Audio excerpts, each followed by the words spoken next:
Well, good morning, everyone. Happy Friday to you. We have made it to Friday. It is Friday. Good morning, good morning, good morning to you. Welcome to our time together, our time of devotional, of encouragement. My name is Brandon Woodard. I serve as the lead pastor of Reconcile Community Church here in Cincinnati, Ohio. I am super excited to be with you all this morning. Let me know you're in here by saying hello, what's going on, how are you?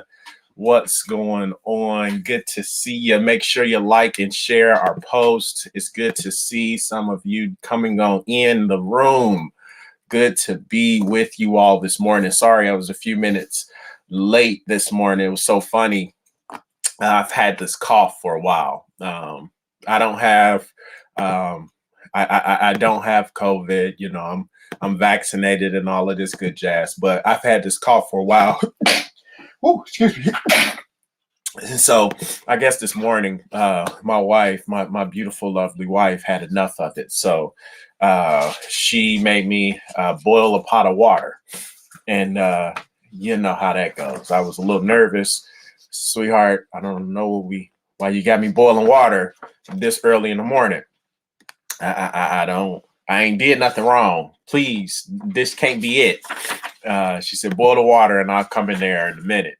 And I said, Lord Jesus, please, Lord, I don't know what she got in store for me, but please, please, please let it be good. And she goes in our garden and grabs some mint, which is cool. That's why you should plant your own food. So she goes in the garden, grabs some mint, and she cuts up an orange, she cuts up a lemon. She starts throwing in some spice. I don't know what it was. She could probably jump on the chat and tell you. But she puts all this stuff in this pot while this water is boiling. And she goes in the bathroom and grabs this towel. And she's like, all right, this is what I want you to do. I want you to lean your face over into the steam. I'm going to put this towel over your head. And I need you to just breathe in and out. Now, y'all, listen, my wife does a lot of different stuff. She a midwife. She's all about natural remedies, right? And so I'm a little hesitant because, steam burns. Like you can get burns from steam. So I'm a little hesitant. But in my mind, I'm thinking to myself, I know that she wants what's best for me, but I don't know if I can trust it. Steam is hot. Steam will hurt. I don't want to do this. I'm the one breathing it in. But I trust my wife. So I put my head over this pot and I'm breathing in and, she's like, make sure you got the right, level. You don't want to be too close to the steam or burn, or if you go too high, you may not, be able to get this infused scent in your body. And so we finally get the right temperature. She's coaching me through it. And I start to notice something. I start to notice that, man, as I'm breathing in and out, man, I'm starting to breathe a little differently. And I tell her, hey, is this supposed to be happening? And she said, yeah, keep breathing. I'm a little hesitant. I'm a little nervous. I don't understand what's happening in my body, but all I know is that I can trust her. And so I keep breathing. And y'all, something happened. I started feeling my face and in my chest, stuff starting to move that ain't moved in a while. Now I'm coughing and it's stuff coming. And she says, I told you, this is what you're supposed to do when you have a cough. And so that was this morning. And it just got me to thinking, this literally just happened. That's why I'm a few minutes late this morning. And it got me to thinking, how many times has God brought us to points like this, where we're proverbially having to go grab the pot and pour water in it? And he says, boil the water and I'll come in there in a moment. And we are anxious. We don't know what's about to take place. We got a whole bunch of questions and God's not giving us a lot of answers, but we just got to trust him. And then there's this step where we go there, but then there's the next step where God says, now here's what I need you to do in this particular moment. Just trust me. And you're hesitant. You forget that you've done these things before, and God's been with you, and that He had His best intentions for you. But now He's asking you to up the ante. And for many of us, like me, with my face over this pot, we have the same situation. We start to get a little antsy. We don't know if God really knows what He's doing, and we start to doubt. We start to step away because we don't know what's about to happen, but we trust Him. And then it's funny because you think that that'll be the end of it, but then God gives you another set of instructions. Now I need you to get the depth right so that you can have maximum it can have maximum effectiveness of what I'm trying to get you to do. So I need you to go over here. Trust me. Keep pushing through the uncertainty. Trust that I'm with you. I will never lead you to a place where I'm not going to go there with you. I got you. I'm with you. Believe me, I am here, but I need you to trust me. And then He gives us another step. And it's so on and so forth until we get to a point where we begin to feel like me, where I am breathing in and out and noticing that there's something different that's happening. That's changing who I am and allowing me to be better than when I came. And brothers and sisters, my encouragement for you today is to trust God. He knows what He's doing. He is the great physician. He is the way. He knows where He's going, and He knows where He's taking you. He knows the final destination. And so He knows how to lead you to where you need to go. Our job is to trust Him and follow Him. And I don't know who I'm talking to today. You're the type that loves to have everything known, all the steps. You're a planner. You're kind of OCD. You just want everything in place before you take a step. And God is saying to you today, no, I just need you to take the step. I will show you along the way.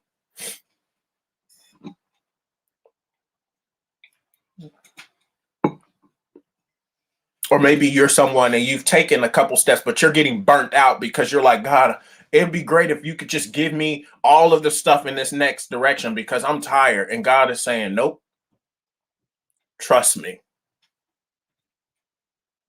Trust me. Take the step. Trust me. I got you. Some of us may even be still just sitting there like me when I got up this morning and just sitting in the bed thinking, I'm not filling up no pot of water and boiling it. I don't know what you got in store. And God is just simply saying, I just need you to just, from the base level, just trust that I got you. I'm not here to destroy you, but I'm here to call you to something bigger than what you can even imagine.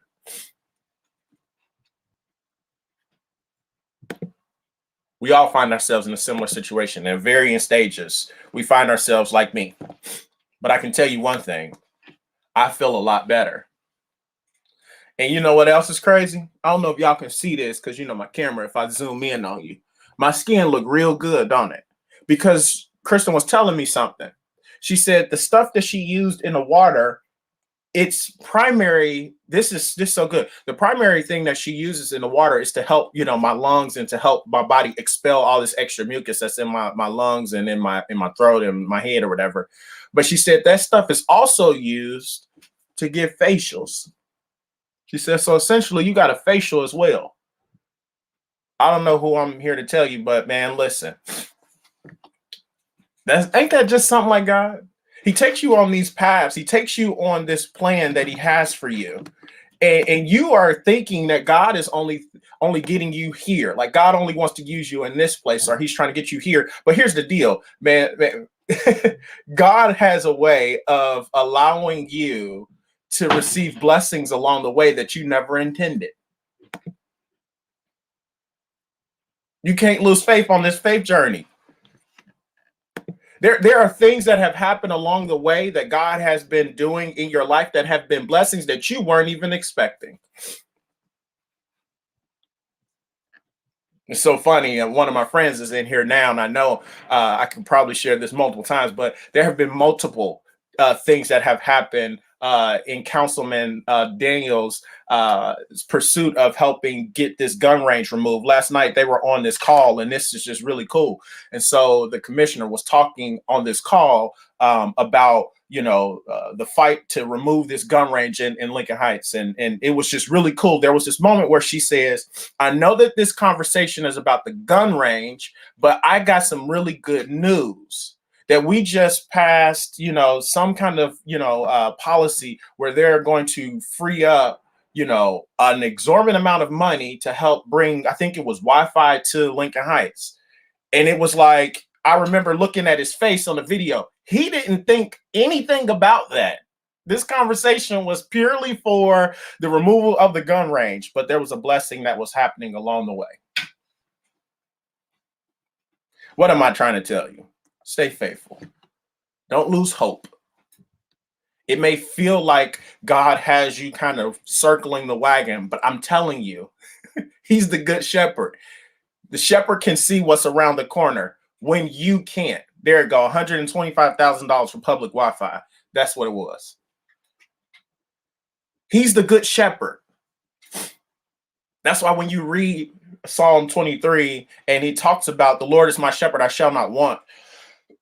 It's good for us to understand what that would have meant for the Eastern mind. They understand what it means for the shepherd. The shepherd's job was to always be ready for what was around the corner. They could see, the sheep couldn't. All the sheep could do was just follow the shepherd.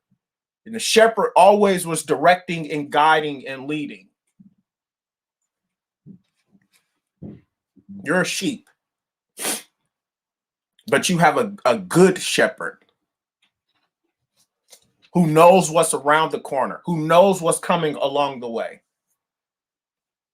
and will lead you to these green pastures. And when you think about those green pastures in that text, you think of these pictures that got it all wrong, where it's like these large patches of green grass that these sheep are eating at, and then they got Jesus kind of just sitting off in a corner. No, it's a desert where they're talking about.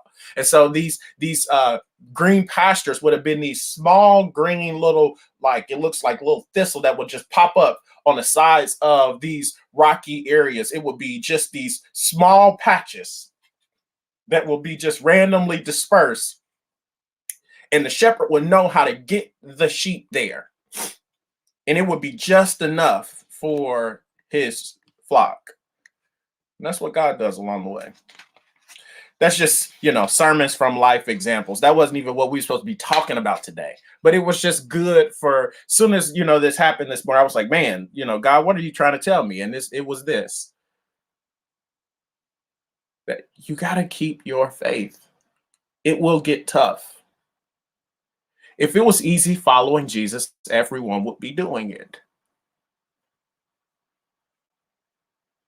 And I know you've heard people tell you that if you just, have more faith, if you just call, if you just give your money and, out comes the blessings. If you just speak these things into existence, then they will just come to you. And that's nowhere in the scriptures. It's nowhere in the scriptures. The only person who could speak things and they come into being was God himself. And just because you became a follower of Jesus does not negate you from the trials and the hardships of life. In fact, they may get ratcheted up after you've put your faith, hope, and trust in Jesus Christ. In fact, Jesus says, in this life, you will have trials. He says, I have come to overcome the world. And this is good for us to understand. Because mature believers understand exactly what Reverend Dr. Vivian Henry just said, that the Christian walk is not easy, but it is worth it. It's not just fire insurance, but you get a relationship with the creator of the universe who knows you intimately. And as Matthew 7 says, he's a good, good father. So stay the course. Stay the course. I know you want to throw in the towel, but you can't throw in the towel. Hebrews chapter 11 tells us that there's a great hall of faith. These brothers and sisters in Hebrews chapter 12, it talks about this great cloud of witnesses. They are cheering you on. Keep going. Keep going. Keep going. I end with this. Many of you know that I ran track and I love track and field. I mean, I can show you over here. I got a bunch of different collegiate medals and awards all on the wall and stuff around my office and stuff. I love track. It afforded me such an amazing opportunity to experience life. And one of the things that I always loved about track and field was the fans on the home stretch. No matter where we went, even if we were at the school up north, there was something about having a bunch of fans on that last straightaway, right there at the last 100. I ran the 400 and the 600 indoors. And there's something about those races that, man, are just crazy. One of the things about the 400, of course, is one lap around. But right around 300 meters, you start running and you're giving it everything you got. But there's a moment in that race where it feels like a baby grand piano just drops right on top of you. And it's hard to focus on form. Your body's hurting. Your legs are burning. Your back is tightening up. Your arms are tired. Your mouth is pasty because you've been running so hard and the wind's hitting your face. You want to stop running. Every muscle in your body is telling you, just stop. Fake an injury. Just don't finish. And it feels like as you come off of that turn, that it feels like that 100 meters that you have left, it feels like that thing is like 400 meters by itself. It's so long and you can't see the finish line. But you know what always carries me through? Some of the best races of my life have always been when I could hear the fans cheering me on. When I can hear the fans yelling. When I can hear, out of all people, my mom, Brandon, you could do it.